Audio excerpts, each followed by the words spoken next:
La Vélorussion, c'est un état d'esprit. Combattre les motorisés par le vélo. Il y a des slogans, il y a des idées, il y a des idéaux. Et c'est ça la Vélorussion pour moi. Un petit coup de pédale pour l'homme, un grand tour des roues pour l'humanité. Joyeux déconfinement, beau gosse. Viens avec nous.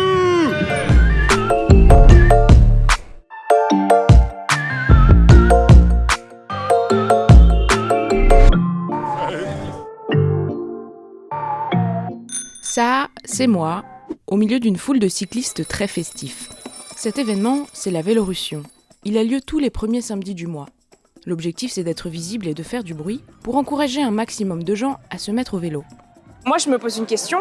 La Vélorussion que veulent ces cyclistes depuis des années, est-ce qu'elle n'aurait pas lieu en ce moment même ?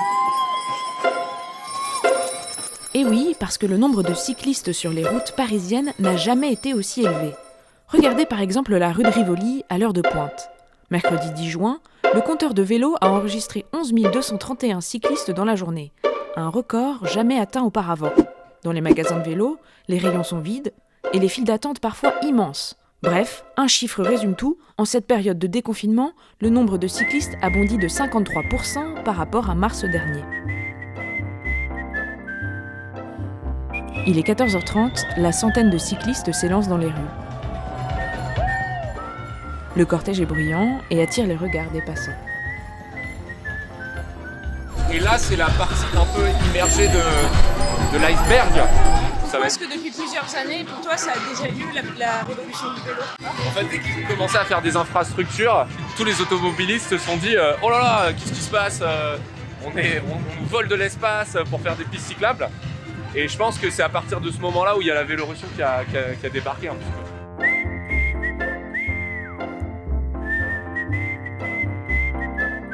Est-ce que la Vélorussion, elle n'est pas actuellement en train d'avoir lieu ? Oui et non. C'est-à-dire que oui, dans le sens où effectivement il y a une augmentation de la part modale, il y a une augmentation des cyclistes.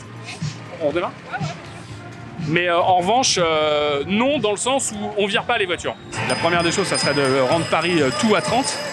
Là encore, il y a des oppositions de la préfecture qui ne veut pas et qui préfère que certains axes restent à 50 km/h, ce qui est une hérésie parce qu'on ne peut plus rouler. La moyenne de déplacement en voiture dans Paris, c'est 14 km/h, donc rouler à 30, ça s'entendrait vraiment. Et à partir du moment où on vire les voitures, on vire le stationnement. C'est la première contrainte qu'on peut faire sur les véhicules motorisés. La réponse qu'on nous fait, c'est oui, non, c'est pas possible parce que ça rapporte des sous à la mairie. La maire de Paris, Anne Hidalgo, travaille pourtant avec beaucoup d'associations de cyclistes. Elle a notamment annoncé qu'elle souhaitait supprimer la moitié des 133 000 places de stationnement de Paris si elle est réélue. Jeff, venez. Arrivée sur la place Vendôme, une partie du groupe se trompe de chemin. Bah attends, tu sais quoi, je vais aller voir vite fait pour les récupérer quoi. La Vélorussion, c'est aussi pas complètement cadré, on est une association qui est autogérée. Donc chacun fait un peu comme il a envie. On va aller les rattraper et on va revenir un peu plus loin.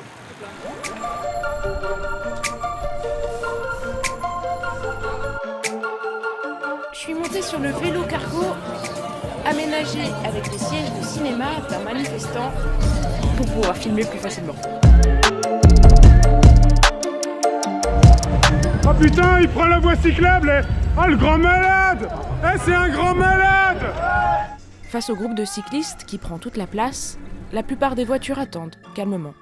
Sauf quelques-unes qui laissent pointer leur énervement et rappellent que les tensions pour le partage de la route sont encore bien présentes. Vu que nous on était sur la route, il a dû se dire je dois prendre la piste cyclable. En vrai, le raisonnement se tenait. Il a accéléré, donc à mon avis, il était énervé et j'aime pas ça. Bon, malgré ces petits incidents isolés, l'ambiance reste bonne enfant. Je m'appelle Frankie Fresh, je suis constructeur, architecte et un peu artiste sur les bords. Quand je regarde les passants qui regardent mon vélo, je vois des gens curieux et inspirés et des gens qui rigolent, la curiosité de choses nouvelles. Voilà. J'étais chez un copain et ils sont passés, je les ai rattrapés. Et je crois que les 3/4 des gens ont fait ça d'ailleurs. On connaît pas exactement l'itinéraire, mais on sait qu'on va jusqu'à Port d'Aubervilliers. Objectif final, rejoindre une friche industrielle pour une petite fête improvisée. Ouais, c'était cool ce petit tour. Il y avait du monde et tout. Non, c'était sympa. Est-ce que ça a encore du sens la Vélorussion? Moi je pense que oui, parce qu'il y aura toujours des messages à apporter. Il y a aussi l'émancipation féminine avec les déplacements à vélo qui est encore un grand sujet à développer. Et je pense que le vélo est un très bon outil pour faire passer plein de messages.